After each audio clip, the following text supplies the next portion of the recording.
कि शहबाज शरीफ साहब जो है ना वो इतने इफेक्टिव प्राइम मिनिस्टर साबित नहीं हो जो सारे लोग कहते थे कि शहबाज शरीफ साहब आएंगे और चीज़ें ठीक कर लेंगे। स्ट्रिक्ट एडमिनिस्ट्रेटर, स्ट्रिक्ट फैसले लेने की उनमें कैपेसिटी नहीं है और वो कहते मियाँ नवाज शरीफ साहब जैसे चाहते थे उसमें थे, टक्कर मार देते थे मियाँ साहब।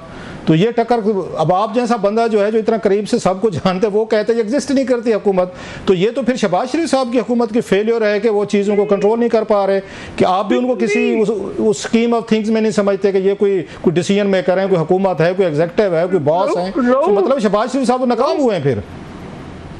इस वक्त एडमिनिस्ट्रेटिव इश्यूज की बात नहीं है, इस वक्त गवर्नेंस की बात नहीं है, इस वक्त पावर फॉर्मूला की बात है। सर उसी की बात कर रहा हूं।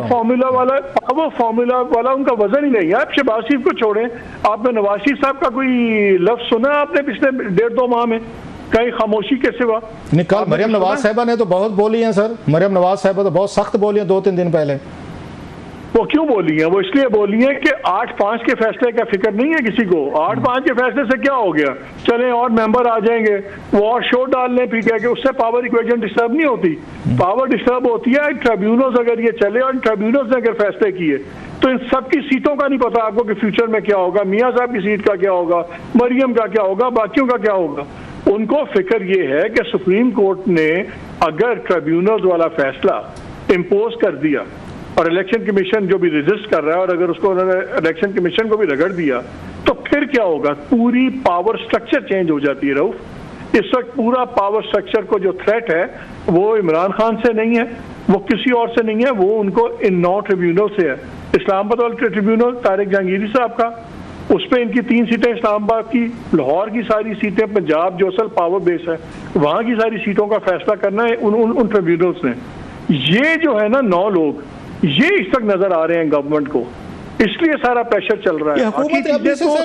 ये क्यों तय कर लिया है, आपके पॉइंट में बड़ा वजन है कि ये क्यों तय कर लिया गया है पहले से कि ये 9 जजेस जो आएंगे ट्रिब्यूनल को हेड करेंगे तो ये हमारे खिलाफ ही फैसले देंगे, प्रोसीडिंग होंगी, वहाँ पे चीज़ें पेश की जाएंगी, सबूत अदरवाइज फार्म पेश होंगे, so it will take time. तो आप जाएँ अपना डिफेंड करें, हुकूमत करे, ये जितने MNAs वगैरह हैं करे, मतलब पैनिक मोड में क्यों है फिर हुकूमत को? इनको क्या जजेस, अभी से इन्होंने कहा कि जजेस का फैसलों का इनको पता है, डिसीजन हो गया है कि वो खान साहब की पार्टी के हक में सारे फैसले करेंगे, जितने भी आएंगे सबको उड़ा के रख देंगे और उनकी पार्टी के MNA वापस आ जाएंगे। ये क्यों हुकूमत सोच के बैठी हुई है सर? एक तो जो आप ये साउथ पंजाब वाली अपनी मासूमियत दिखाते हैं ना, मेरा दिल एकदम नरम पड़ जाता है, मुझे आंसू आ जाते हैं मेरी आंखों में। इतने आप मासूम हैं। आप भी देखे कि तक फिजा क्या चली हुई। सनम जावेद का केस कितना हाई प्रोफाइल केस था, सेलिब्रेटेड केस था ना, रोजाना इससे बातें होती थी। यार ड्यूटी जज ने बरी कर दिया। ड्यूटी जज के पास तो अगर तारीख डालता तो एक्सेप्टेड नॉर्म है कि ड्यूटी जज तारीख डाल देते हैं, हाँ जी जो केस है वो है। जब ड्यूटी जज आपके फैसले करने शुरू हो जाए आपके खिलाफ, जब ATC के 3 जजेस पूरी शिकायतें करनी शुरू हो जाएं, जब हाई कोर्ट्स आपके खिलाफ खड़ी हो जाएं, उस वक्त फिर आप कहते हैं कि इन जजों से क्यों डर रहे हैं? ये जो 8 जजेस लगे हुए हैं रऊफ, ये बड़े पावरफुल जजेस लगाए गए हैं। ये मैं किसी से हाई कोर्ट के कुछ लोगों से बात कर रहा था जो बहुत ज़्यादा कनेक्टेड है, who know the judicial scene. उन्होंने कहा जी हर जज जो है ना 4-4, 5-5 जजेस के ग्रुप वाला जज है, ये कमज़ोर जज नहीं है, सो आप इनको लाइटली ना लें। इसलिए अगर ये चीज़ बाकी लोगों को पता तो गवर्नमेंट को भी पता है। दीज 8 जजेस आर वेरी स्ट्रॉन्ग जजेस।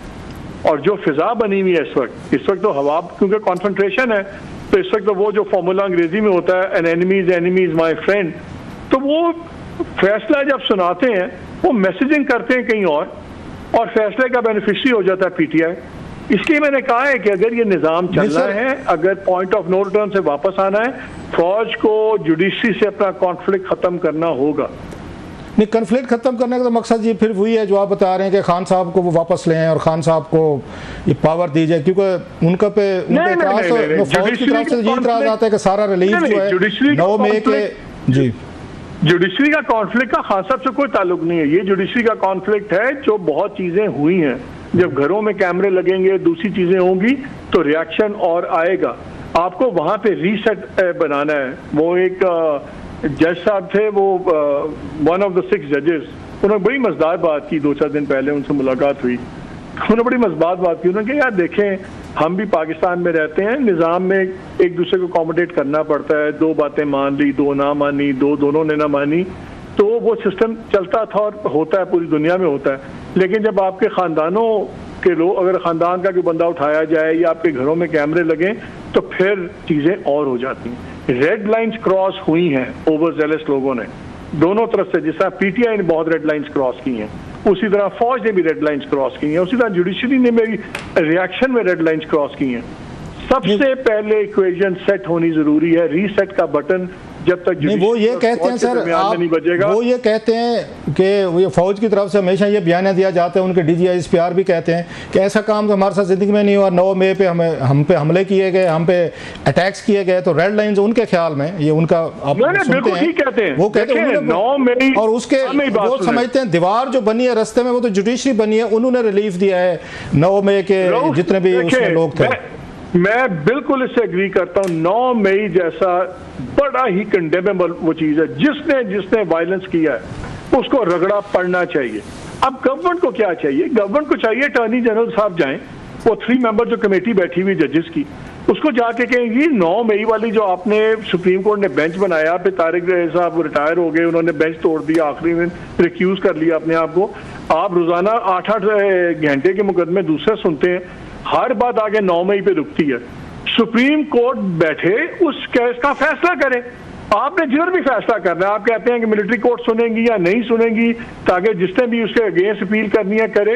ये मामला सबसे इंपॉर्टेंट मामला है जो सुप्रीम कोर्ट की वजह से लटका हुआ है। ठीक है, ये बिल्कुल मैं इस बात पे मैं कहता हूं कि इसमें कोर्ट इज रिस्पॉन्सिबल। ये सबसे इंपॉर्टेंट मामला है, इस केस को फैसला करें।